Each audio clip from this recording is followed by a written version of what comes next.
if you want to buy a cottage right now and you see the one you love, like, and you know you want it for your grandchildren to jump off the dock, buy the cottage. Like, don't wait for the prices to come down or to go up, because I think, you know, it is a lifestyle. You're buying a lifestyle.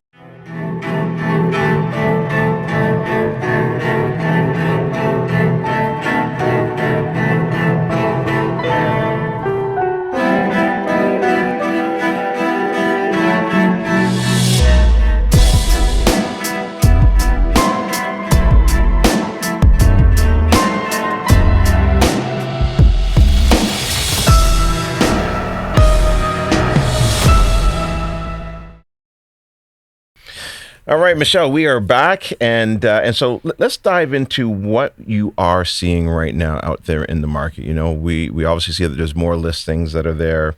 They're sitting a little bit longer to actually move, and also too, to tie into that, is that a lot of people who work in the city are now getting called back in. Right. I mean, I think generally the market has sort of picked up from where it was, you know, during the pandemic, at the end of pandemic. Yeah. But I sense it's still a bit slow.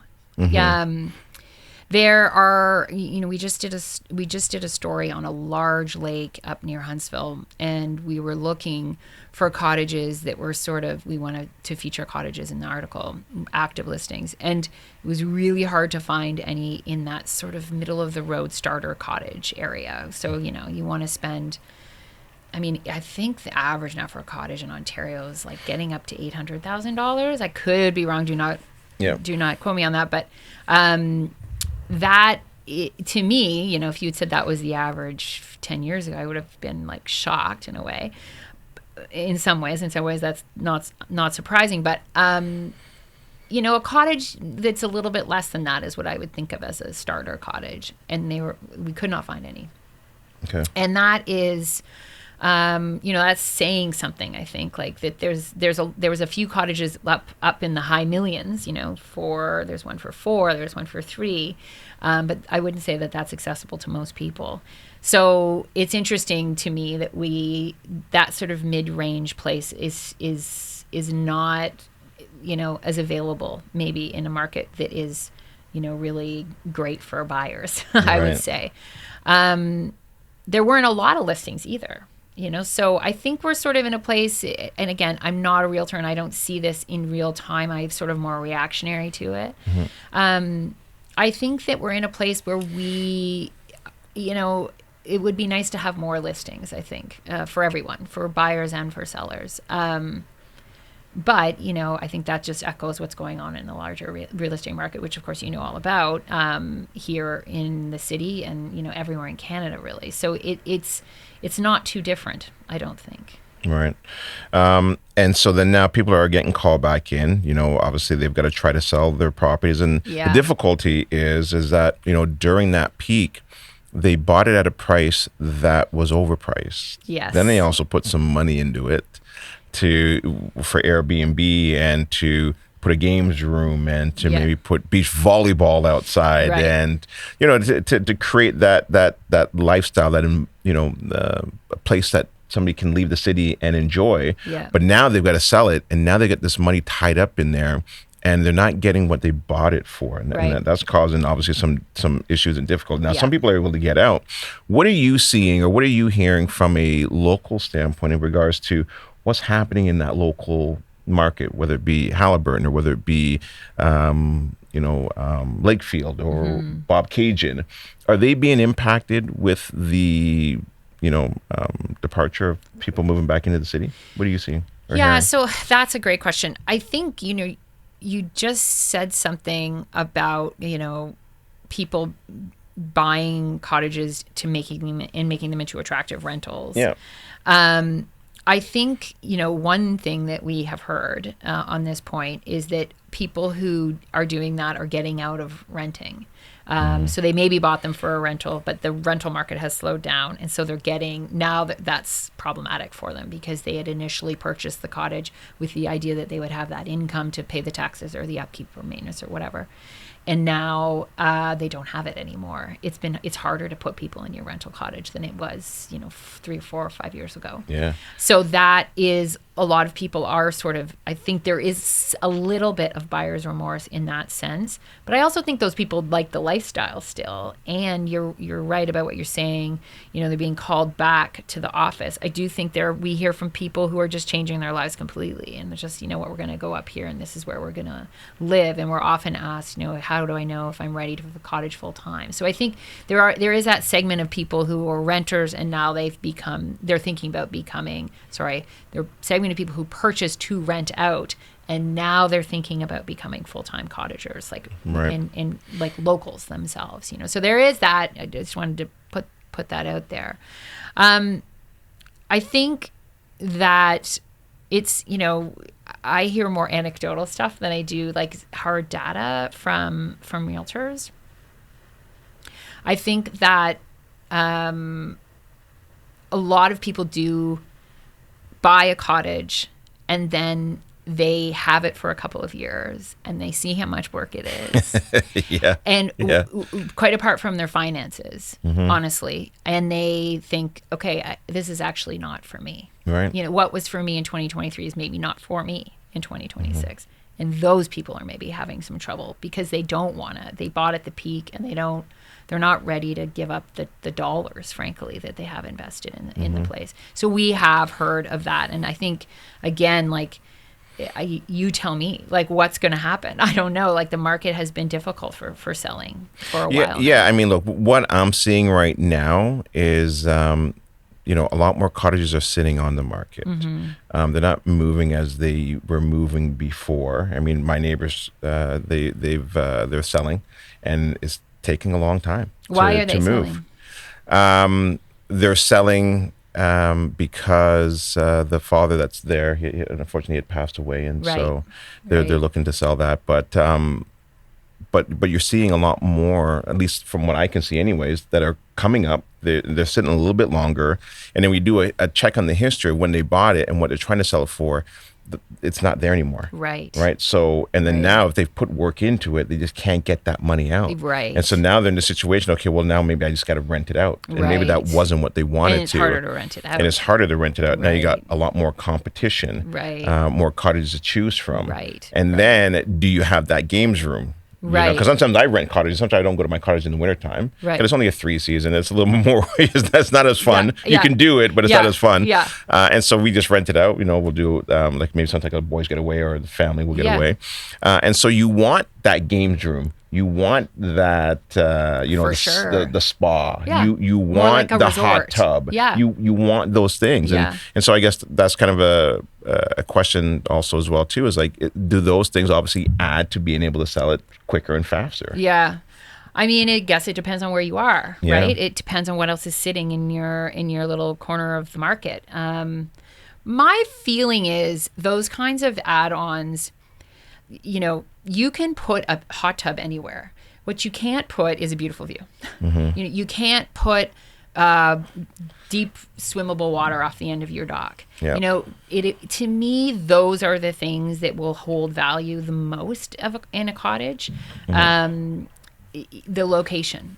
Honestly, I guess that's like the oldest real estate adage in the book, right? Location, location, location. But that really, you're not that view and the rocks and the trees, you cannot replicate that, anywhere really. Yeah. You can always buy a hot tub and put it on the deck. That to me, that feels less important. And if I was buying a place to invest or to use, it would not be a factor for me. Right. I think the other thing you touched on there that is interesting about your neighbors that are selling is, and we see this a lot. There's been all these changes to the capital gains tax exclusion rate over the last couple of years, where there was one and then there wasn't one. And there's a generational change happening where the boomers are sort of, maybe they're getting too elderly to use the cottage comfortably, and so they're trying to pass it on to their kids, or they're dying, and their cottages are changing hands generationally. So we're seeing that a lot. Yep. And there's an issue there for a lot of children in that scenario. The sort of inheriting generation is that they cannot afford to pay the capital gains because the property has increased in value in the, say, 40 years so much. Right. A lot of people use their principal residence exemption on that, but a lot of people cannot for one reason or the other. So cottage succession is a very difficult, complicated process. Cottage Life actually has a newsletter about this called Family Matters that's available on our website, which just gets to the tip of the iceberg on all the things you have to think about. But what is actually happening, like, I'm not sure if this is exactly what happened with your neighbors, but it's a similar scenario, is that generations of cottagers are saying, I love this place and I wish that I could keep it, but I cannot afford it. Right. And so they're trying to sell it. And that's happening more and more just because the boomers are getting to a certain age. Like, that's just time, right? So I think it'll be interesting to see over the next couple of years how that goes. If more people are forced to sell because they've sort of hit that point in the generations where they cannot afford to keep the cottage because it's just, cottaging has gone up and up and up for so long now. That a place that maybe their parents bought for $50,000 40 years ago now is, $800,000. It's a huge increase. Way more than you'd see in the city in that time. So that's an interesting sort of trend bubbling under the surface always in cottage country. Yeah, such a good point because, succession planning is so important. So important. And sometimes you don't believe it's going to happen to you yet. Right? Well, everyone everyone puts it off. No one wants to talk about it. Exactly. Fair. You don't want to talk about your parents dying. If you're the parent, you don't want to talk about dying to your kid. It's awkward. Yeah, we so all it's a know morbid that. conversation. It's a hard, tricky conversation. However, we use an expert, Peter Lilico, who is a real estate lawyer in Peterborough, and he's seen every sort of arrangement of succession. He's amazing with this stuff. And, he always says, his huge piece of advice from him is always get in early. Talk about it early. Yep. Make a plan. And 9 times out of 10, the families that I've met that have lost their cottage because of, not great succession planning, if only they had talked about it earlier and said, hey, okay, let's be smart about this.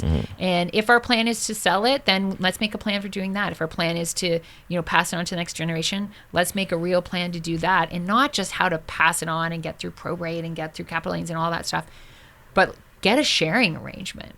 Get how you're going to actually effectively use it. So there's a rule about who puts gas in the boat and who is in charge of, sending in the property taxes. All that stuff is in your sharing arrangement. That's really important because, again, if you can't work that out, what happens is that they sell the cottage. So it'll be interesting to see over the next couple of years as more of our sort of generational shift starts to happen, how that will impact the market. Yeah, it's really important too because, unfortunately, so for me, I lost my mother. My wife lost her mother early. And so we saw that early. And so one of the things that we did now with our kids is that we made it very clear to them. So we've got our will in place. Very smart. And they're like, who's the lawyer? What's our lawyer's name? Right. What's our accountant's name? Right. Where's the paperwork? Yeah. Right? Just super so smart. that you know who to call and who to contact. Right. So important. Yes, of course. And we were teaching them that when they were 8, 9, 10 years old. Yeah. And they knew who our accountant's name was, they knew who our lawyer's name was. But because we went through that, so we saw it, we're like, okay, we don't want our kids to go through that. So very important to talk about that early. Oh yeah. Really, really important. No, 100%. And don't make it weird. Don't make it weird. It's a very practical thing, I think. And the other thing I'll just say on this topic about cottages specifically, and because this applies to buying and selling, and I can tell you all sorts of great stories about how people sold their cottages to the person they liked the most. Yeah. And that happens at the cottage because it's a very emotional place. Sort of how I started this conversation by saying that it's not. When you start to get into conversations around cottage succession, it's fraught because you're not just selling you're looking at the end of a dock where you saw your kid learn to swim. like big, or maybe your son had proposed to his girlfriend. Your big emotional things happen at the cottage.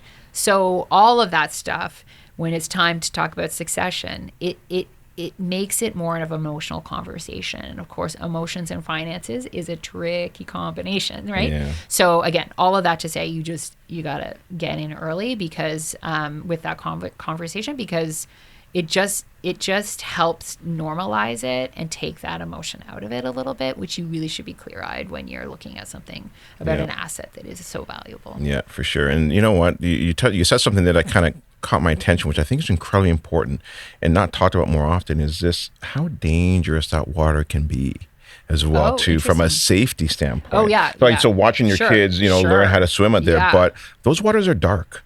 Yeah. And so, when I took my boat license, I'm like, 80% of this is safety. Yeah.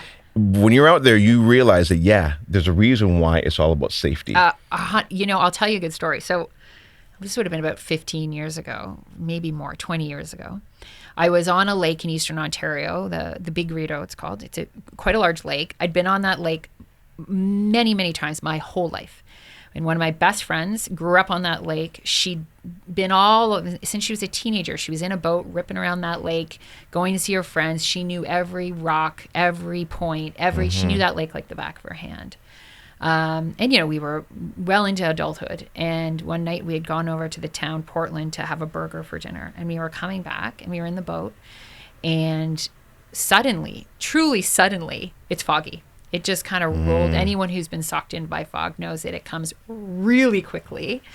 And we were in the middle of the lake and it's foggy and we had no idea where we were. That is scary. That I can say I've never experienced. Actually terrifying. Yeah. So you have that experience. I mean, very luckily, we just kind of put on all our lights, floated for a bit, waited it out. And eventually we sort of saw a little point on land that we knew what it was and we used that to navigate home. If that can happen to someone who's been on the lake their whole life, anything can happen to anyone. So yes, all that to say, boating safety is a huge, huge thing. And huge. Back to real estate, a lot of people will buy cottages on islands, which is a great idea and for many reasons. But you need to be good at boating. Yes. Because you're looking at, okay, I'm coming up Friday night and it's dark and you don't want to sit on the dock when it's, a 10-minute boat ride over there, but maybe it's raining and you're tired and the kids are cranky and you got to put all this junk in the boat that you got to get across. You got to be smart about boating. No question about it, particularly for island cottagers, but for everyone, because, every summer sadly we hear of accidents of people who've been boating their whole lives and they get into an accident and it's devastating. So no, you're absolutely right. We talk about safety a lot, particularly when it relates to boating in cottage life, but even swimming, like you have little kids, put a life jacket on them and they're going to wear that life jacket all day long. And that's what a lot of people do because it's just too much to think about, the alternative. So important. Yeah. So important. It's not like the Caribbean. The water is not clear. No. And also the water can be very cold. And, we live in Canada. It's cold. So you got to be really smart. Yeah. So I want to touch on that because I think it's such an important piece. Point. Yeah, great for point. sure. What are you hearing now from, and I don't know if you get some of this stuff, but in regards to questions or what do people want to know about before they come to the Cottage Life show? Yeah, that's a good question. So I would say we have a section in the magazine called Cottage Q&A. It's the most popular part of the magazine. Okay. And people can send in questions to us. Yep. I think the email is answers@cottagelife.com. So send us your questions. Okay. We have a woman named Jackie Davis on our staff who's very smart, and I swear she knows everything about cottaging now because she's been writing this column for so many years.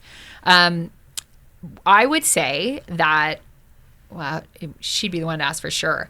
Like a large minority, let's put it, of questions that are sent there are about neighbors, which is why I touched on that earlier when I was talking about, relationships with your neighbors. So many questions having to do with, my neighbor has a dog and it comes onto my property. What can I do?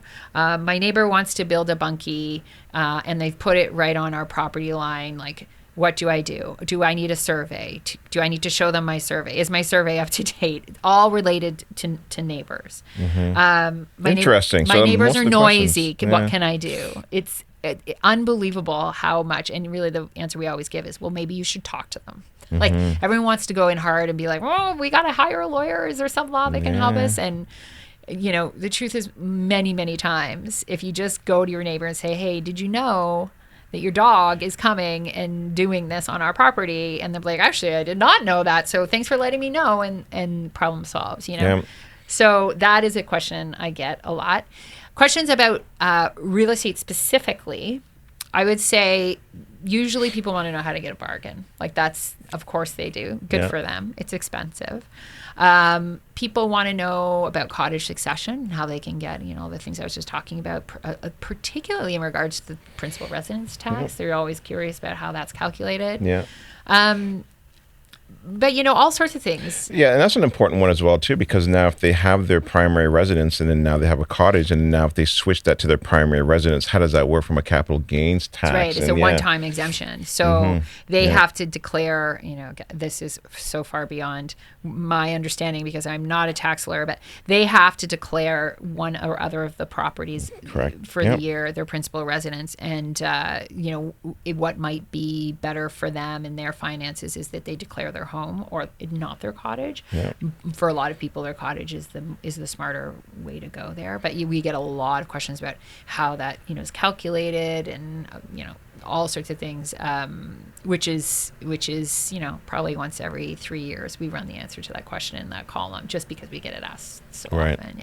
Yeah, definitely a good question, but a question for your accountant. A question for your accountant. Yes. Exactly. You're right. We are not accountants. No, not for me either. I always say, like, when I meet someone who's thinking about selling and is wondering about the taxes, I always say, look, okay, listen, I'm not going to tell you exactly what to do because I don't know. Right. But you definitely have to ask about the principal residence exemption, the one-time exemption, because it can really be helpful. Yeah. And they'll come back to me like, oh, yeah, so that was really a big deal for me. So that's, I think, and again, like, I don't need to say this to an audience of realtors, but like every deal is different, right? Like there's always something, that will make an exception here or there. There's different buyers and different sellers, so you do have to be responsive to that, of course. Yeah, absolutely. The future of cottage country. Where do you see things going? Is it bright? You see maybe a little bit of a hiccup for the next couple of years before maybe kind of starts to pick back up? Like, what are your thoughts? Where do you see things going? I mean, anyone asking me about the future in the year 2026, I don't know what to tell you. It's a confusing time. Yeah. Well, I mean, I think the thing I always say is they're not making any more lakes. And that's true. They are not making more lakes, true. Right? Yeah. Looking back to what I just said about how, you can always put a hot tub on the deck, but you can't always get a new view. You can't always get that beautiful piece of Canadian Shield granite, outcrop, right, to edging or framing your sunset every night, So that kind of stuff, to me, the future is still going to be that. That is why people buy cottages. I still believe that is to be close to nature. And to be in the outdoors. I think that there will be a greater and greater emphasis on water quality. And that is far and away the thing that cottagers care about the most is the quality of the water. Because, if you can't swim in the water, you can't drink the water. That's a huge fundamental problem. So I think, I would like to think an optimist's view that more cottagers care more about that and that they work hard to preserve the environment that they're finding at the lake. One way that can manifest, for example, is letting people having their shorelines naturalized. So cottage country in general being, I would hope for a return to more of a natural environment than something super manicured, because that's better for the lake at the end of the day. Yeah. So, if you were to ask me an optimist view of what the future is, I would say more emphasis on water quality and that being a real selling point for cottage properties. I mean, the everything goes up and down, and I think that the cottage lifestyle will always be attractive to Canadians. It's iconic. It is a thing that, people want to be by the lake with their loved ones. It's a magical, beautiful thing. So I don't anticipate that will go away. But I think it's anyone's guess. Again, not an expert as a realtor for sure. in terms of, the market has been down before and it will come back, and I believe that people will always want cottages for sure. Yeah, you know what? I think that's a good point. And one of the things that I always tell people is, where do you want to be 10 years from now? Don't worry about where the market is going to be next year. Nobody can predict that. Right. But you're right. Like, they're not making any more waterfront, cottages or lakes. Yeah. Like you said, they'll probably have a few more cottages they can obviously build, but there's only so much. Exactly. And so, if a cottage lifestyle is for you and is something that you are attracted to, I think now is a great time.